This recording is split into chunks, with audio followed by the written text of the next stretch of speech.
Hey everybody, CNOTE here, and welcome to the CNOTE Audio Extravaganza. This is your host, Mr. Christian Rivera, and this is the show that is like a doctor's appointment.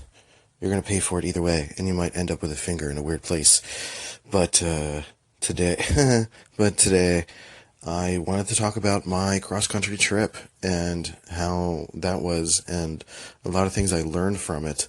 I'm getting ready to go for the day, so the audio level is going to change. I'm going to be in the car soon, but I wanted to give you a heads up on that. And then, also let you know I went to a Halloween party last night. That was a good time. Pretty excited about that. I am feeling a little bit empty in the belly area, so I have to get me some food very soon and go back on the road for a while. So, while I'm on the road, I want to share some things that I learned as it pertains to patience and solitude and things like that. I've got this whole list of stuff that I'll go through and do a bunch of short segments on each topic and just kind of talk through it and share my thoughts on my experience. For those who don't know, I just finished a long cross-country trip from San Diego to Philadelphia on my own. That was about 42 hours-ish, 4 nights, 5 days, and very long journey through Utah, Colorado, Des Moines, Iowa, Columbus, Ohio, and then ended up here in Philly. And then I'm driving to go see people soon, so there's more of that stuff. So lots of driving, lots of time with no signal. So kind of an interesting time to appreciate my surroundings and think a lot about what's going on, which was kind of like the point of the journey. Really was like, this was my odyssey. This was my opportunity to go across the country and just kind of like be forced to deal with my own thoughts and work through them and figure out how to parse what's going on in life. So with that, that's the topic we're going to talk about today. This is an official podcast, and let's go. Drums, please.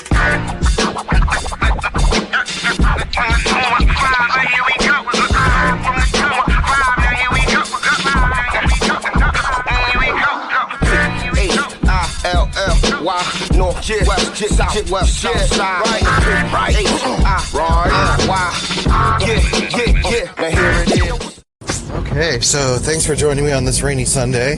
You're going to hear a lot of bouncing and noises and windshield wipers and things because I'm now in my car on the road again. And speaking of on the road again, this episode is going to be about my cross-country trip and some of the lessons I learned from that. The first being, not really lessons, I should say, but things that I thought about. Not necessarily, I don't want you to have this expectation that I'm going to leave you with some sort of wisdom. I'm just talking. So, the first big one was solitude, and I was expecting it, but also was surprised by the amount of solitude that I was forced to deal with. I was by myself, but I was also on the phone a lot and listening to podcasts and things like that. But there were definitely times when I was recording time lapses using my phone, and I was sitting in silence for a good 30 minutes, just me and the road and no signal. My phone was occupied. I was not listening to anything and was just going. And that was kind of amazing to just sort of stop and reflect and be awake with my thoughts. And, for me, there's a lot going on, working through my divorce. And I don't know if I mentioned this, but I'm also expecting a child with said divorcee. That might be the first time I said that, so that's random. And there's a lot of complicated stuff going on with that. And I would appreciate, I'm not looking for advice on that. I'm just saying that that's a thing. So, and I'm working through that. But the solitude allowed me to sort of come face to face with a lot of those things, because when you're left with your thoughts, you're not in the middle of a podcast, you're sort of just whatever is going to bubble to the surface will bubble to the surface, and you're sort of forced to deal with it. And for me, I being self-aware person, I like to work through it and like just talk myself through the situation and work through all the angles and all the thoughts that I can. And for me, that was useful. That was kind of a part of the journey. That was a big part of me getting out there and making the trip on my own, allowing myself to be with my thoughts and work through that. And I would suggest, I mean, if you're a person that can handle that sort of thing, I suppose, I would suggest giving it a try, not necessarily crossing country, but doing something that, you know, everything is shut off. And it's not necessarily meditating, because often meditating is emptying your thoughts. I would do something close to that, where you're getting comfortable with your thoughts and, you know, really being honest with yourself, I think is the takeaway. I think we often mask what we're actually thinking with other ideas or filters or excuses or things like that, and not really being honest with how we feel. We say that we're okay, that we're fine, when we're not. And I think the road to salvation, for lack of a better way to put it, is paved in being honest with yourself. Really. So that degree of solitude allowed me to really be honest with myself. It's kind of like when you're sleeping, you know, your memory is processing and you're filtering, and basically your brain is like defragmenting stuff and, you know, putting it into long-term memories. Whereas, and that's not a scientific explanation, by the way, but it's like doing that awake is like a different kind of stream of consciousness. And I just think it's interesting. And for me, it was helpful in my journey, and I really loved it, and I got a lot from it. So that's good. Let's move on to the next one. If you've been dying to start that podcast about doves, or about your favorite jacket, or about a long-lost love, or a murder mystery about a cat who murdered everybody, you can start it now on Spotify for podcasters. I've been on Anchor for a long time, and now it is officially Spotify for podcasters, and it has been a platform that has been growing for forever. And I love it, and I still use it to this day, and it has hosted this podcast for 500 plus episodes now. So I highly recommend it. It is free to use. Spotify for podcasters lets you record and edit podcasts right from your phone or computer. So no matter what your setup is like, you can start creating today. I'm literally on my bed recording on my, like, the phone is on the bed, and I'm just talking, and it's not that complicated. And then you can distribute your podcast on Spotify and everywhere else that podcasts are heard. So video podcasts are available too if you want to show your pretty face and have people see you. And you can do all that too. So just do it. It's totally free, no catch. Give it a try. Spotify for podcasters. Let's go.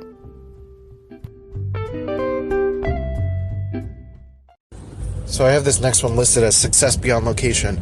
I can't really remember what I was talking about, but I think I was just referencing the notion that I could work from anywhere, which is nice. For me, or really and I think for anyone, it's smart to think about ways that you can be successful outside of a specific area. And I think for me, that's a lot of the reason why I allowed myself to leave in the first place, to have the confidence in myself to be able to go to the next thing and not really worry about, like, oh, I can't get this particular job in this particular place.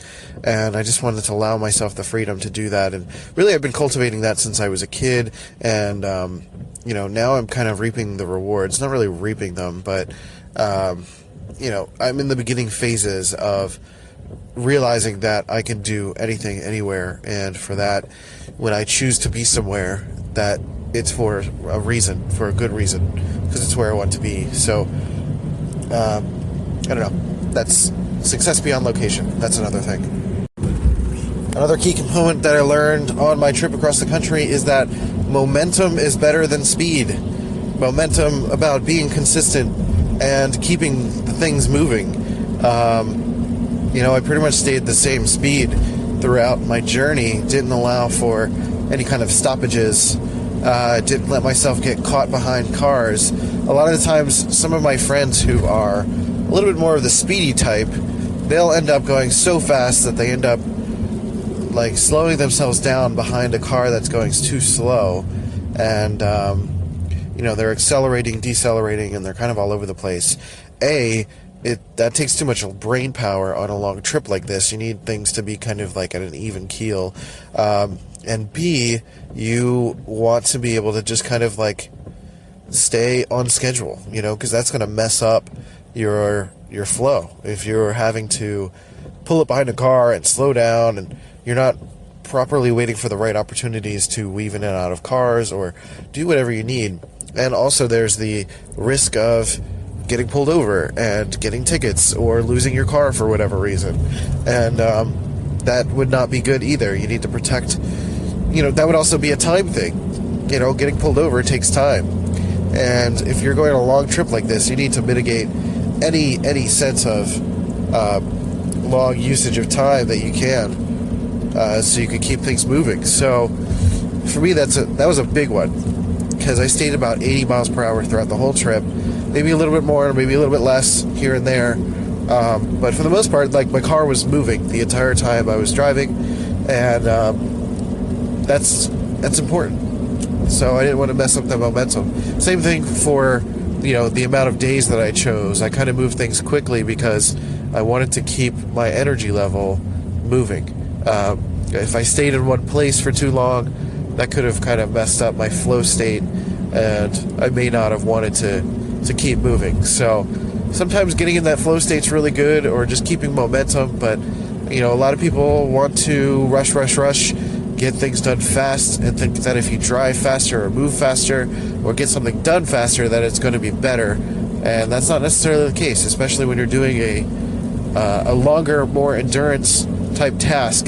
I think consistency, much like the tortoise and the hare, is more important. The only difference that I don't like about the tortoise and the hare is that tortoise should also still be fast. So that's that. I'm on the wrong lane. Ha ha ha ha. Whoops. Alright. Next one. Likely one of the most important ones, at least one of the most important for me, was the taking the time to soak it all in. For me, I was, being a photographer, video person, it becomes very easy to get excited and want to just take photos of everything. But you have to have kind of that Walter Mitty moment and allow yourself to soak it in just for you.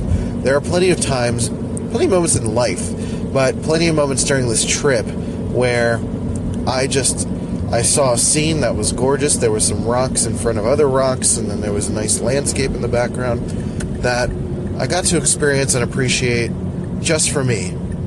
Meaning there might be other people that see that thing or experience that thing, but they'll never capture it the way I do in my head. And for me, that makes it a unique experience. And for that, I really, really love it and appreciate it. And I think during a long trip like this, there are going to be so many times where I'm going to want to continue to just take video or photo. And it's just, you got to make those memories for yourself. Find a way to tell the story as opposed to just showing it all the time. And for me, I saw gorgeous places in Utah, gorgeous rocks. Colorado was amazing with snow-covered trees, really amazing tall mountains, 10,600 foot climb. It was just amazing, and I loved it. And I got to soak it in for me. And I think we can do that in less extreme circumstances. You can just kind of like stop and breathe in the rain air, or let the water hit your face, or I don't know, quite literally stop and smell the roses. There are plenty of things to appreciate in life, and I think we need to remember that, like, part of the human experience is being able to enjoy ourselves and soak in the beauty of nature and our surroundings and love it. On the other side of that, you're going to want to take good footage because you're driving across the country. Jeez, like, why would you not want to take photos or video? So prepare yourself, whatever that means. If you only have your phone, Maybe if you have time to get one of those clip-on lenses for your phone, get a nice wide-angle lens or a fisheye and have some fun with that. Get a mount for your car. I use this nice triple suction cup mount thing that I use to put my phone on for time lapses and stuff. If you go on my Instagram account, instagram.com/rivalmydesign, you can see a bunch of time lapses that I took using that mount. If you have a good DSLR and a partner to take photos, absolutely do that. Or, stop wherever you would like to stop and take some amazing photos. Prepare yourself with extra SD cards, and you might need a polarizing filter or anything like that. Clean your lenses because you might be in an area that's dusty like Utah, and want to find things to allow yourself to get good shots. But also plan your shots, because I know it's going to be super easy to just point the camera and take photos of everything. But I think some of the best photos are ones, and you'll find that there's a difference between a photographer and a person who's just taking pictures. And I want to make a recommendation. Is this the right? Where am I going? I don't know if this is the right turn. Oh, okay, got it. This was just a very confusing turn.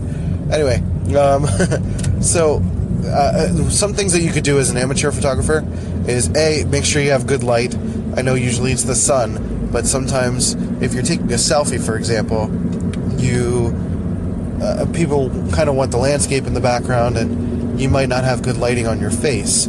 You want to make sure that your face is lit well enough. If you have a white sheet or a card with you, you can have someone hold it up and bounce the light back onto you. That'll allow you to get a little bit of brightness on your face, so that you can get the landscape with the sun in the background, but you're not hiding in the shadows. So that'll make things nice and bright for you.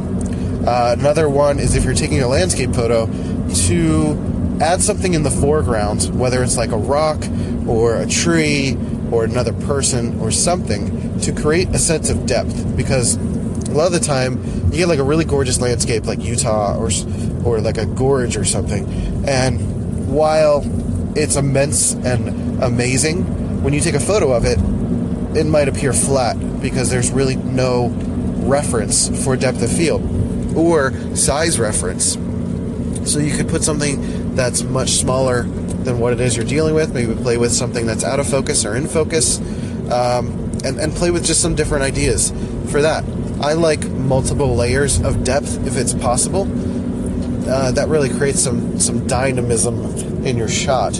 And also, if you could frame a shot with in between two objects. So if you've got you see a tree and then it's forked in the middle, take a photo between the tree, looking at an object or looking at a person. Sometimes that frames the shot and creates some interesting looks. So for example, for weddings or something, you might want to take a photo in between the centerpiece and someone's champagne glass with the bride and groom in the background dancing or something. That creates some interesting framing, and again, that also gives you some depth of field to get a better sense of the environment, to really kind of feel more immersed and feel like you're there. So hopefully that helps with some basic tools for taking some good photos and video on your trip, because as much as you want to soak it in, you're going to want to take a lot of photo and video too. So this trip was mentally difficult, and that's one thing to prepare for as well, if you're going to take a long trip like this. But for me, it was definitely mentally grueling. I was driving 8 to 10 hours a day for 5 days straight, and that's just a lot. That's a lot to contend with. It's a lot of focus. I think we underestimate how much focus it takes for us to drive. We need to be basically constantly on alert for any unusual changes in our environment. If a car swerves a weird way or someone's going too fast, you need to just be constantly on alert and aware of that. So it is mentally taxing, and for that you have to allow yourself to take breaks and just take time to stop, get some coffee. You know, for me, I stopped every 2 hours-ish and would get something to drink, something to eat, making sure that I was well hydrated and taken care of, because, you know, that was feeding my brain more than anything, and allowing myself to feel good throughout this journey. It would be way too easy to just keep pushing through, and, you know, like anything, it's you got to allow yourself to be a professional and take care of yourself, take the proper breaks, and respect yourself, you know? Respect the fact that this is a long trip. Respect that, you know, if you can't drive anymore, leave, stop, take a break, go get a hotel room, and don't go anymore, you know? For me, I consider myself fairly mentally tough, considering all of the things I've had to go through in life with my depression and such. I think I can push through things quite a bit. I do have to allow myself to rest more than I actually do, but for the most part, I was able to successfully navigate this trip, and pretty lucky to be able to do that. So yeah, this trip was mentally difficult. I spent a lot of time on my own. I spent a lot of time not only just trying to entertain myself, but not seeing familiar faces, and it was really tough. There were times where I had intense self-doubt. Why am I doing this? What am I doing? You know, thinking about my divorce and my kid that I'm leaving behind, and a lot of things going on in my life that, you know, when you're left in that solitude state, it can be very difficult to mentally push forward. I think I was able to, and I was lucky to. I'm lucky to have a persistent brain that allows me to push through difficult things and work through them. But if you're going on this trip across the country, I would highly recommend not doing it alone. I don't think I would do it alone again. I think I did it because I felt like I needed it at this juncture, but it would be so much better for you to do it with a friend. I think there are many experiences that I would have stopped at with a friend that I didn't because I was by myself. I'm lucky to be a person that can soak it all in and appreciate it. So I was more than happy to appreciate the drive for what it is, and didn't really need to stop at museums or anything like that. But if I was with a friend, you know, we could have stopped at museums, listened to music, sang songs, and found ways to enjoy it a little bit more, and have it feel less of a grueling experience. Not only that, but if the person you're with can drive, you can share duties back and forth, and be able to, you know, have it be less mentally taxing for both of you. So I think that would be good. Like the first time I drove cross country, I had brought two friends. So two people in the front were hanging out, and the person in the back got to sleep, essentially. But we rotated, so that's how that worked, and it worked really well. I didn't drive anywhere near as much as I did this last trip, and I'm just exhausted thinking about it. So if you're going to do this trip, I would recommend not doing it alone, because that was crazy. Alright, and the last point or thing or lesson or I don't know, whatever, from this trip across the country is that there are people everywhere. It's kind of a weird, like, no-duh statement, but, like, driving across the country, you just see different kinds of people all over the place. There was this tiny town that I went to called Junesburg, I think it was, that I stopped to go to a grocery store, and it was this tiny little town. It looked like a movie set, and people lived there. Everywhere I went, there are people in Nebraska, Colorado, everywhere you go, there are just people. People are driving, people are moving. There's a lot of white people, actually. That's not a political statement, it's just like a thing. All across that trip, I think I maybe saw like 4 people of color. It's just kind of interesting, I suppose. And just all different kinds of people, just mothers and kids and people just doing stuff people getting Subway sandwiches, people smiling, people laughing, people giving you flirty eyes, and people just kind of everywhere. And it's kind of amazing when you think about it. We're so used to being ourselves and being in our own heads that we don't really stop to appreciate that. The fact that there are just humans all over the place. And it's really just, it kind of blew my mind when I stopped to think about it, that there's someone doing something everywhere, basically. And just, I don't know. For me, I thought it was a really cool thought. And I just wanted to share that with you guys. So, essentially, yeah, that was probably one of my favorite aspects of the trip. Just seeing that there are just different kinds of people doing different things all over the place. Maybe not that different, like I said, there's a lot of white people, Caucasians, but whatever. I just thought it was a funny observation. And but just different walks of life everywhere, and that's pretty cool. So I'm gonna wrap up on the next one. So those were a bunch of things that I learned or observed on my cross-country adventure. I'm a little slow talking today because I'm a bit hungover.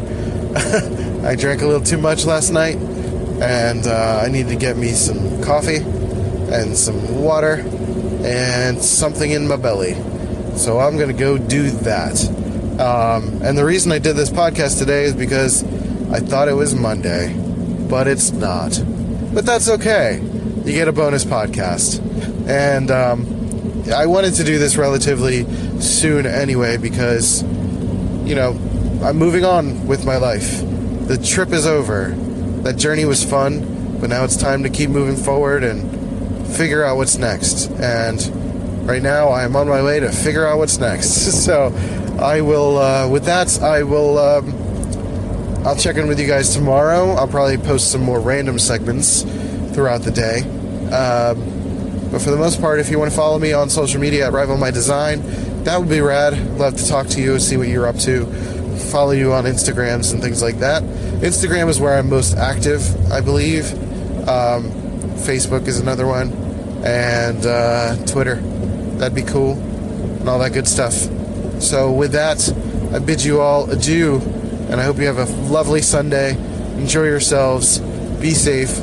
Be good to one another. And on that note, I will talk to you later.